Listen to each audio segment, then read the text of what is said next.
two of the stalwarts of Indian women's cricket. Mithali, most number of runs, and our very own Jhulan. Mithali is also our very own because she plays for India.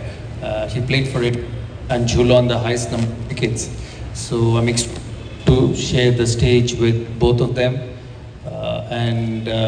Your question on Champions Trophy, is it how you winning team, because there's so much negativity around. Yeah, I think negativity is everywhere, so it doesn't change, and it's not going to go in a competitive world when you're competing, and there is so much at stake with sport these days that there will be negative, there will be opinions.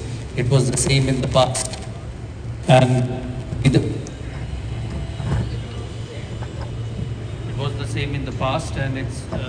it was the same in the past, and it's going to be in the future as well. So as an athlete and as a sportsman, you need to find a way to keep yourself out of it. And as you rightly said, there's a Champions Trophy coming.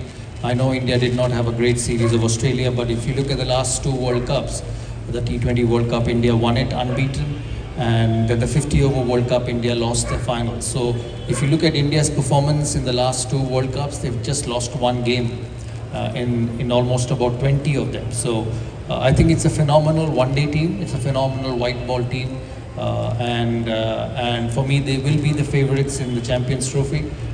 And in terms of social media, that's why you're a professional. You have to find a way to stay out of it. I know many of them keep away from it. They don't watch social media because at the end of the day, it's what matters is the 15 or the 20 you're with. Jhulan and Mithali both have played World Cup finals. I remember Jhulan and Mithali's World Cup final at Lord's when India lost to England. And I remember both of them, as I said, both are stalwarts of Indian women's cricket. Today, what Indian women's cricket is because of them, and there are many more. And there are many more. You've got Smriti at the moment, Harmanpreet. There have been some fantastic players of the yesteryears. There is Gargi, there is Meetu, there is Lopa, there is Sharmila, there is Bias. Many of our own girls, who've represented the country. Some play 100 games, some don't play 100 games. But the impact of all of them remain. You've got Arun Lalia. His impact on me was phenomenal. You've got Pranav Roy here, you've got Sambaran here. Madhuda did not play for India, but he was my first Ranji Trophy captain. So various people have various, influence on your career. And as you said, the Champions Trophy is coming. This is going to be a very important 5-match T20 series for India. And India will do well. There's so much talent.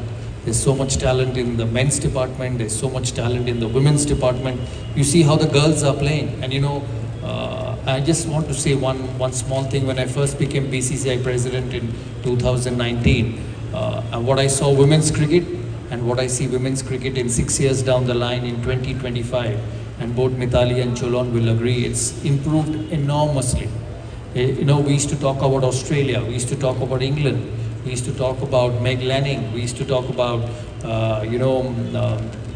the New Zealand girls, we used to talk about the English girls, Heather Knight, and some of the legends who played the game. But now, you look around world cricket, people will talk about Mithali Raj, people will talk about Jhulan, people talk about Smriti, people talk about Harmanpreet, our very own Richa. When he sits down and hits the ball over covers, you just see there's no effort in it. Although people tell me she doesn't train enough, but if she doesn't train enough and still hits such big sixes, it's phenomenal. So that's where women's cricket has gone. And for all the Bengal boys here sitting, I heard Pata say a few words. I must say the women's are outplaying the men's at the moment because the women's win. So the under 15s win, the senior under Jhulan win everything except the final. So at the moment they're outplaying the boys in Bengal. So there is a competition there. In India,